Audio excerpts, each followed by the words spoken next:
If you've been feeling a little tight and compressed in your shoulders lately, here are my 3 favorite moves to open back up that fluidity and movement in the shoulders. For the pec, I'm going to use a lacrosse ball, and I like to use some type of a door frame, or this is the door frame to a closet, where whatever arm you're working on is going to have some space to the inside here. Now the lacrosse ball we want to put right in the squishy part of our pec, so it's avoiding the collarbone or avoiding being on the shoulder bone or too far into the ribs here. It's right in this squishy little pocket. And once you feel like you have it, I hold the ball in place with my other hand, and then I lean straight into the wall. From here, I'm going to reach up and down nice and slow, keeping the ball in the same place with my other hand. And you can walk your feet back a little bit if you want to add some more weight or compression into that spot. So move slowly, make sure you're reaching all the way over your head. And after you slowly move up and down about 5 times, I like to also get in a little bit of shoulder rotation. So the elbows at shoulder level. We slowly move palm up and down. Nice and easy here. And after about 5 times forward and back here, you can do one final reach and then come off that spot, and you can do the same thing on the other side. Grab your roller and put it right at the back of your armpit. So we want to be rotated back enough that our actual armpit is facing outward and not into the roller. So we're right at the back where your arm meets your back. This is a great spot to get to free up your shoulder in that lat attachment. So you're going to lay on that spot, and from here, hand goes behind your head. We'll slowly circle from your shoulder. So do the best range of motion you can.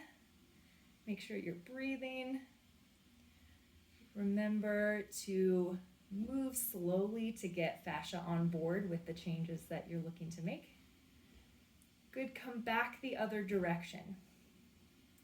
If you feel like you're not quite on the spot, you could rotate back a little further, maybe roll up into the armpit area at the back of the arm a little bit more to see if you can get that spot. You usually know it when you have it. Great, let's do one more circle, and then we're going to drop the elbow down to the floor and then reach up and out. Drop to the floor, up and out, drop to the floor, up and out. Come back down, you can come off that spot, and you'll do the same thing on the other side. Lastly, let's talk about the infraspinatus, which is a muscle in the rotator cuff at the very back of the shoulder here. I'm going to use my softball size tool. You can use a lacrosse ball if you don't have one of these. This is my favorite though, so if you have it, use this one. We're going to place right at the very back part of the shoulder, and then we're going to lay on that spot. So I'm at the very back of the deltoid, kind of in the little pocket of muscle, right in the back before we're on the back. Start with your arm straight, and then slowly from here, we rotate palm up, palm down along the floor until we get to about shoulder level, and then we'll rotate back down.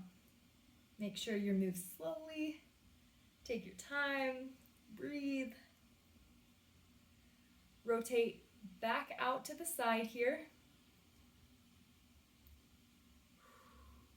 And then from here, bend your elbow up and turn your palm out. And, ooh, it's so good. We're gonna slowly go in and out in this internal-external rotation here. If you don't feel like you have a good spot, you may move around the ball just a little bit. Again, it's usually pretty juicy when you get the right spot. Let's go just a few more times here. Go back and forward for 1, back and forward for 2. Then we'll straighten the arm back out, and then the last time rotate back down to your hip. Come off that spot and do the other side and feel the difference in your shoulders.